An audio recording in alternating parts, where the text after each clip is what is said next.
Imagine this. Tomorrow morning, you wake up, and somehow, your bank account says $1 billion. At first, you'd probably scream, call your parents, quit your job, maybe even start looking at mansions online. But after the excitement wears off, you make what seems like the smartest decision possible. You leave every single dollar safely inside your bank account. No risks, no investing, no businesses, just let it sit there forever. Sounds responsible, right? Wrong. In fact, that's almost the exact opposite of what most billionaires do. They don't leave billions sitting in a bank, not because banks are unsafe, but because every single day that money sits still, it's quietly losing its power. So if billionaires don't keep their fortunes in the bank, where does all that money actually go? And more importantly, why? The answer completely changed how I think about money.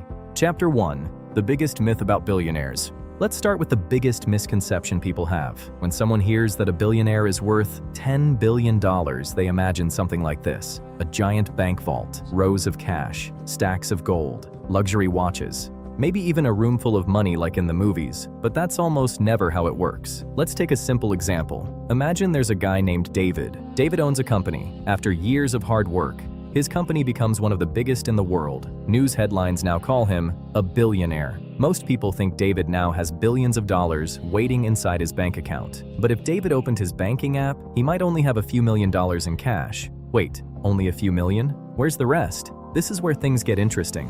David isn't rich because he has piles of cash. He's rich because he owns something that everyone else wants. Imagine you own a pizza shop. One day someone offers to buy it for $500,000. Congratulations. On paper, you're worth $500,000. But unless you actually sell the shop, that money isn't sitting in your bank account. The same idea works for billionaires, except instead of owning one pizza shop, they own giant companies. And those ownership pieces, called shares, are where almost all of their wealth lives. Now let's go back to you. Remember that $1 billion sitting safely in your bank? Here's the problem. Money that doesn't move slowly becomes less valuable. Think about your favorite burger place. 10 years ago, maybe a meal cost $5. Today, that exact same meal might cost $12. Did the burger suddenly become twice as amazing? Probably not. Your money simply doesn't buy as much as it used to. This is called inflation. Inflation is like an invisible leak. Imagine filling a bucket with water. At first, everything looks fine, but there's a tiny hole at the bottom. You can't see it, you barely notice it, but hour after hour, the water keeps disappearing. That's exactly what inflation does to cash. The money is still there, but its buying power slowly shrinks.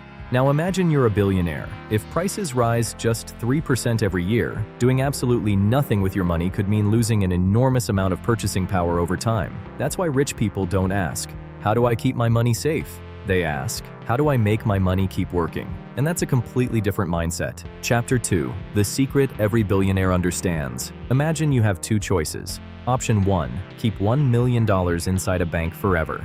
Option 2. Use that money to buy a small business. Which one has a better chance of growing your wealth over many years? Most billionaires choose option 2 because businesses can earn money. That money can be used to expand. Expansion can bring in more customers. More customers can lead to higher profits. Higher profits can increase the value of the business.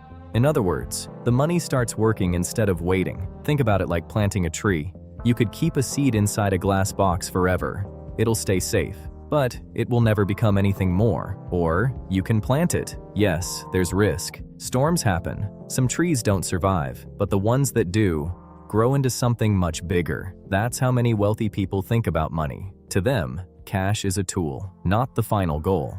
The goal is owning things that can create more value over time. Businesses, real estate, stocks, intellectual property, things that have the potential to grow. And this is exactly where most people and billionaires start thinking differently. Most people work for money. Eventually, billionaires try to own things that make money for them. But here's the twist. Even billionaires don't put all their money into investments. They still keep some cash. Why? Because cash has one job that investments can't always do. And understanding that one reason explains why billionaires think about money very differently from everyone else. So, if billionaires don't keep billions sitting in a bank, how do they actually buy things? Imagine James. He's worth around $10 billion.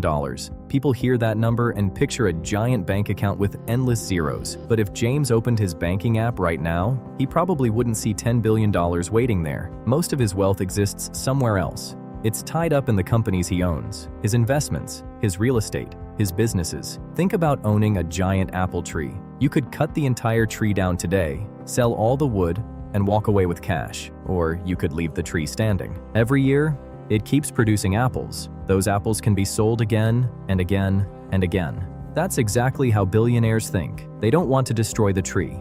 They want to keep collecting the apples. Selling all of your investments just to get cash is a little like chopping down the tree because you're hungry today. Sure, you'll have plenty of wood, but next year, there won't be any more apples. That's why many wealthy people try not to sell productive assets unless they have a good reason. Instead, they look for smarter ways to access money while continuing to own those assets. And this is where things start sounding almost unbelievable. Let's say James wants to buy a private jet. It costs $60 million.